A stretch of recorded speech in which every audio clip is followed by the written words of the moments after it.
আওয়ামী লীগ ইসলামের শত্রু নয়, পুলিশ প্রশাসন ইসলামের শত্রু নয়, ইসলামের শত্রু আমরা নিজেরাই।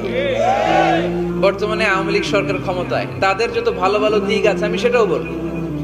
এই যে ওবায়দুল কাদের সাহেব, উনি এই দেশের এই যোগাযোগ ব্যবস্থার ব্যাপক উন্নয়ন করেছিলেন, ফাটা কেষ্ট বলেছি আমি ওনাকে।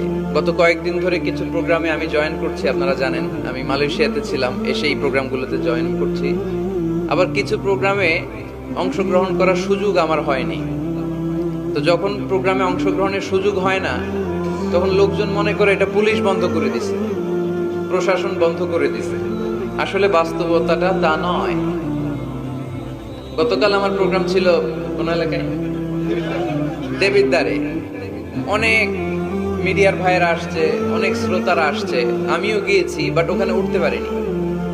তো দেবিদ্বার থানার ওসি আমার সাথে ছিল, দীর্ঘ সময় আধা ঘন্টার কথা বললাম। উনি বলে, হুজুর আমি তো আপনার ভক্ত। তো আপনি আমার ভক্ত হইলে আমি স্টেজে যাব না কেন? আপনি নিয়ে চলেন আমারে। হুজুর আমারে মাফ করবেন।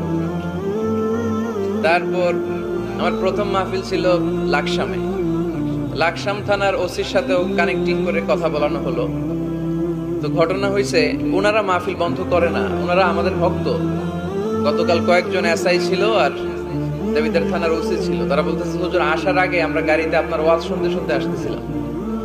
এখন ইউটিউবে ওয়াজ শোনা সহজ, বলে হুজুর আমরা আপনাকে শুনি। আমি বললাম, এটা আমার সৌভাগ্য যে আমাকে আপনারা শোনেন। তো পুলিশ প্রশাসন, পুলিশ আসলে জনগণের বন্ধু। পুলিশ কখনো চায় না মাহফিল বন্ধ করতে। আমাদের মতোই দাড়িওয়ালা, টুপিওয়ালা, লেবাসধারী কিছু ভাইয়েরা এই কাজগুলো করে। তারা বড় বড় রাজনীতিবিদদের কান ভারী করে আমাদের বিরুদ্ধে। তারা বুঝাতে চায় যে আমি দেশের বিরুদ্ধে কথা বলি, আমি এই দেশের জন্য ডেঞ্জারাস, এটা প্রমাণ করতে চায়। কিন্তু এই জনস্রোত কি এটা প্রমাণ করে? আজকে বিরিয়ানির প্যাকেট আছে, এখানে নগদ টাকা দেয়া হবে, তাহলে এত লোক কেন? কেন? কোরআনের ভালোবাসায়, ঠিক কিনা?